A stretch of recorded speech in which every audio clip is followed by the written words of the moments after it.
Hello guys. आप सब आशा करते हैं, उम्मीद करते हैं ठीक होंगे। आप सभी के लिए गर्मी को देखते हुए एक मैंने गर्मी के डांस पे कितनों दहिया पे रगड़ी रब बर्फ सकी इस गाने पे डांस किया हूँ।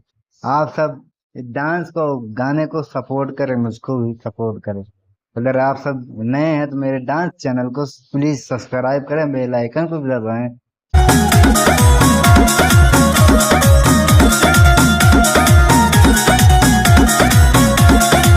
केतनो देखिया पर गरिले बरफ सखी बोले सतावे दुनु तरफ सखी।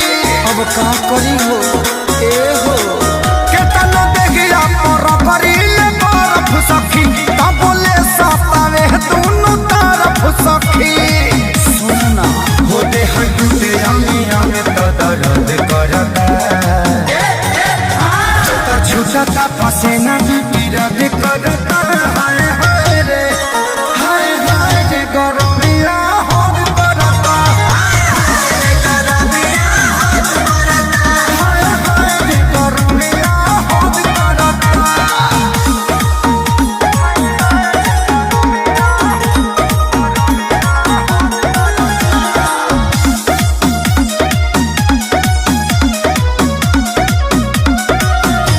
अरे जिया रे भैया आवा बढ़ के निकल नगारी हो बानी बरियारी हो।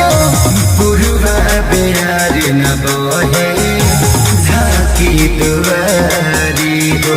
कहीं कुछ नहीं खे बहुत ए काम पंखा न कूलर एसी करे कुछ मरद जुगाड़ नहीं देसी करे। गरम भइल जवानी गरज करता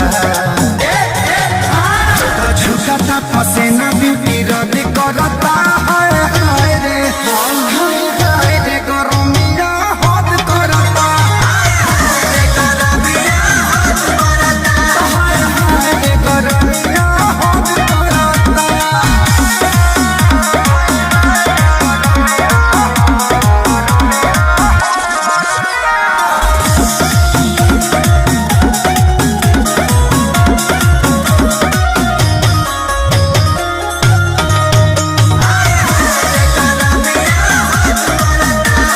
महारतायाची हो जहनो न बाची हो।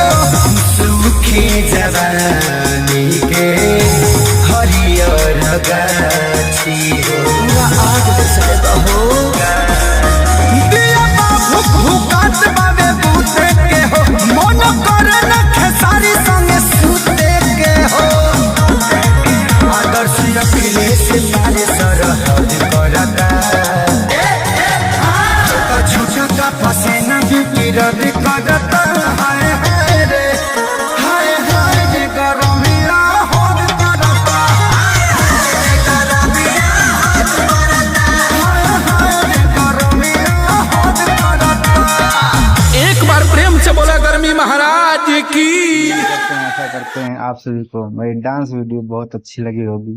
कितने दहिया पे रगड़ीला बर्फ सखी ये डांस भी अच्छा लगा होगा आप सबको। मस्त गाना भी लगा होगा। ऐसे ही मैं आप सभी को धमाकेदार डांस वीडियो देता रहूंगा। आप सब मेरे चैनल को सब्सक्राइब करें ताकि मैं जब भी वीडियो अपलोड करूं आप सभी को मिलते रहे। तो चलिए मैं किसी नेक्स्ट वीडियो में तब तक आप सभी से मिलता हूं। तब तक के लिए जय भीम, जय भारत, नमो बुद्धाय।